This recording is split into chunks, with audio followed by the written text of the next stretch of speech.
So in the words of Ryan Reeves, how about them Rangers? At the time I'm recording this, the Rangers have played 34 games and they have a record of 22-8-4. Yes, that is very impressive so far. I did pick New York to be a playoff team, finishing 8th with 95 points. I definitely did not see them being where they are through the first 34 games of the season.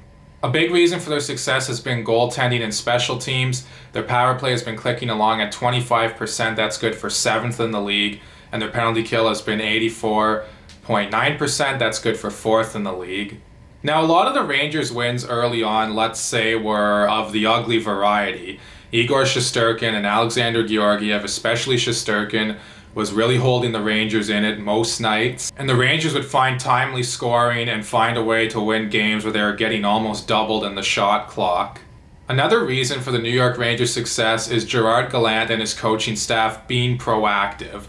And what do I mean by that, you might ask? Well, when you beat the Florida Panthers, who were the top team in the league at the time, 4-3, but you play like you should have lost 8-0, and your coach doesn't shove that under the rug and say, oh, nothing to see here, boys. Let's just enjoy the next few days off here and just practice as normal. But what Gerard Gallant did was go out there, take advantage of those next few days off, and really hammer home the details and tweak some things for his team in order to make them a lot harder to play against and make sure that doesn't happen again. And I think that Florida game summed up how the New York Rangers were playing the first 4 or 5 weeks of the season. Yes, they were winning games, but they were getting outstanding goaltending, some timely scoring, but they had no business being in a lot of those wins. So good on Gerard Gallant for not just standing pat and fixing the problem. And you're probably saying, well, why praise him for that? That's his job. Yes, that is his job. You're right. But you know what? There are some coaches in the league that would probably just stand pat and say, we're winning games anyways. I'm going to kind of take it easy on the guys here. And then they don't start doing anything until their team's lost 3 or 4 games in a row. And Gerard Gallant did not let that happen. He saw a problem with his team and he fixed it. Now, can the New York Rangers be better? Yes, I think they can. They still have spent too much time in their own zone throughout the whole season, even to this point. And, even though they are giving up a lot of shots, not as many of them are of the high danger variety, so that's better. I still think New York can be better. They can have more zone time. They give up too many shots still, probably. They don't get enough shots, in my opinion. But like I said, at least a lot of them aren't high danger chances anymore. But if you're in New York, you definitely want to spend more zone time, spend more time in the opposition zone, I should say, and get those skilled forwards moving. And despite the New York Rangers being 29th in the league in shots for, averaging only 28.4 shots per game, their goals for aren't that bad. They average 2.91. Now, there are a lot of teams that are better than them in that category, but that's really not bad at all for a team that doesn't take a ton of shots, and that's right near the bottom of the league in shots for per game. And when a team's doing well, usually it is the top guys leading the way. Artemi Panarin leads the way with 10 goals, 26 assists, and 36 points. Adam Fox is second with 5 goals, 30 assists for 35 points.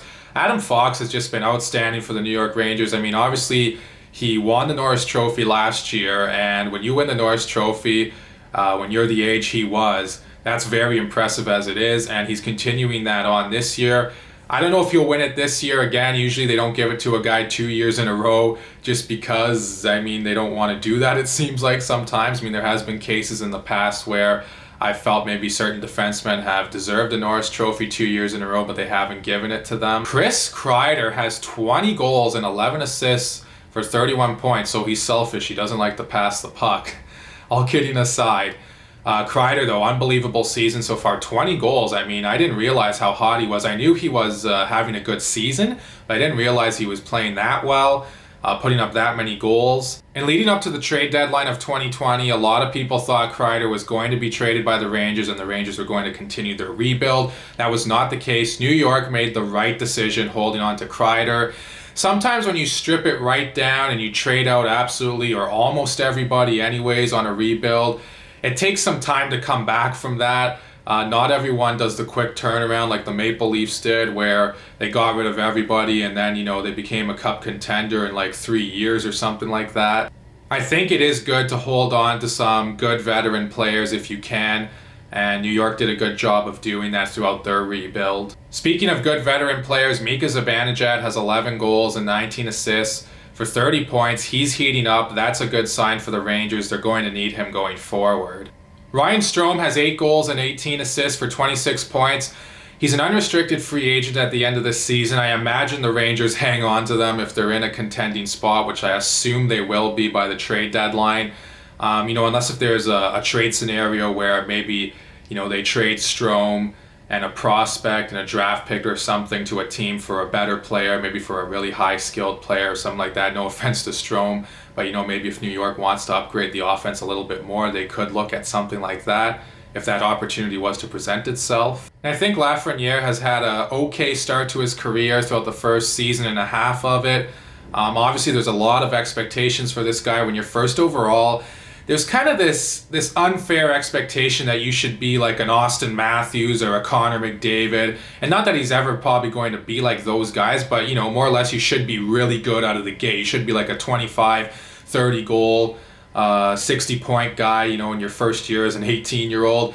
Unfortunately, that's not always the case with first overall picks. You look at a guy like Nico Hischier. Nathan MacKinnon had a good first year in the NHL, but then he kind of had a very mediocre, if not bad, next 3 seasons after that. But now look at him. And again, not trying to compare Lafreniere to those guys. I mean, it's hard to be like those guys. But my point is, maybe people shouldn't panic quite yet. I still think, he has a lot of time to develop. He's very young, and I could still see him being a very good player, once he gets into that 22, 23-year-old range. Kaapo Kakko needs to take advantage of his great opportunity playing on the top line with Zibanejad and Chris Kreider. He only has 5 goals and 6 assists for 11 points. He was taken second overall back in 2019. He is a year older than Lafreniere, and therefore, there's probably more expectations, more pressure on him now because, he's getting into his 3rd year. When you get into years 3 and 4 and you're a high draft pick and you're maybe not producing at the rate you should be, then people start talking and, don't think these guys don't hear those talks either. But hopefully Kakko can get his game going. If those 2 youngsters for the Rangers can really pick it up offensively, they're going to be 10 times more dangerous. Those are my thoughts on the New York Rangers' hot first 34 games of the season. Let's see if they can keep it going. I don't know if they'll keep this pace up. I think they might cool off eventually. But, I still think they're definitely going to be a playoff team. And I think they're going to prove me wrong, too. And they will finish higher than 8th now, in my opinion. I think they'll probably be at least an 100-point team, you'd have to think. So let me know all that and more in the comment section down below. Also, please like and subscribe and share this video. Thank you all so much for watching, and I'll talk to you again soon.